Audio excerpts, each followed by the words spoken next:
everybody knows my name. Yeah, fuck all the money and fame. Yeah, that shit is so overplayed. All right, so little arm action, and I've always liked training arms kind of together. I've learned through my routines. I've done many routines where I did back and bis together, or chest and tris, or shoulders and tris, shoulders and biceps. But I found the best thing that works for me always is biceps and triceps together. I added some forearms in today, and I'll go over that routine. But more importantly, remember, I always do triceps before I do biceps. Now, why do I do that? I always had a harder time getting a pump in my biceps.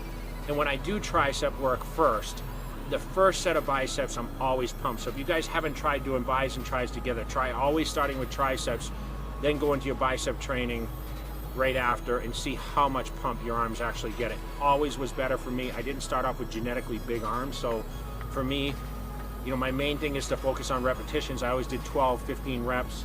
I don't worry about his weight as much, but let me just go through the routine a little bit. So I try to put everything in my phone here so I know kind of what I do for workouts. I'm still kind of tracking things a little bit. But I started with rope press downs, always the first thing to warm up my elbows. I don't have any elbow pain even at 45 years old, which is amazing. And I think it's because I've been careful about my joints, and I always warm up doing rope presses, okay? Doing, you know, 2 warm-up sets, and I do at least 3 working sets of 12 reps. This came next, so I did press downs. You notice I lean in on these. Now, a lot of people say, oh, he's doing it wrong or whatever else. It's just the way I feel it the most. This is gonna really work the meat of your tricep. And I do 3 working sets there of 12 repetitions each, okay? Next exercise was a close grip bench press. Probably one of the 2 movements I always suggest to build mass in the triceps. With this, focusing on 12 reps, you see the last set I did 20 reps, just to really get the weight in there. You really feel it because I'm not pushing extreme amounts of weights. I used to go up to 400 pounds on this. Now just going up to maybe 185, maybe 200 pounds at the max for 12 repetitions, okay? Then I did the hammer dip machine, okay? Now sometimes I do body weight dips, sometimes I do like, you know, machine dips, whatever. This is a hammer strength machine where you get into the machine and I do 12 reps. I did 3 sets there. And then I did the hammer tricep extension, which is, I always suggest some sort of overhead with something that really gets a stretch on the tricep, and that hammer machine kind of did that. I did 2 arms at a time. I did 3 sets there, focusing on 12 repetitions with both arms, okay?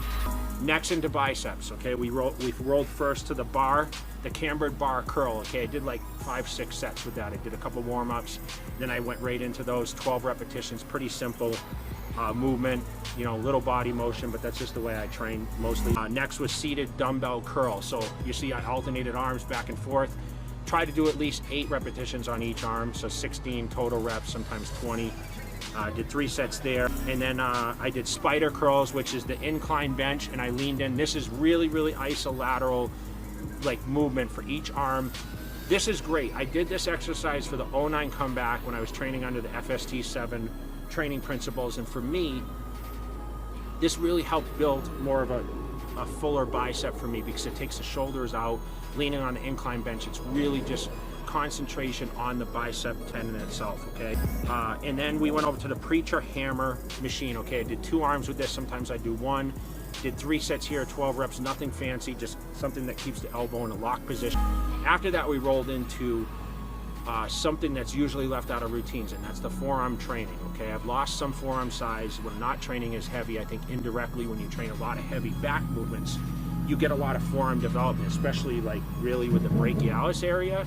So with this, I did behind the back curls, okay, which those really stimulate this thickness in this part of the forearm, okay? You can also do wrist curls on a bench.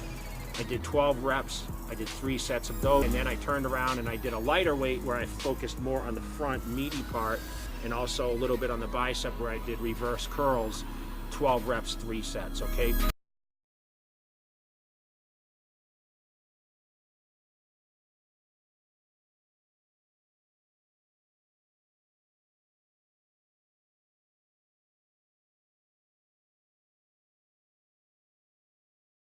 Pretty simple.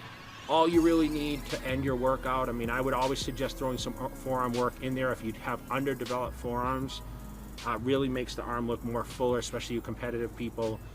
And that suggestion of bis and tris together would be, I think, ideal.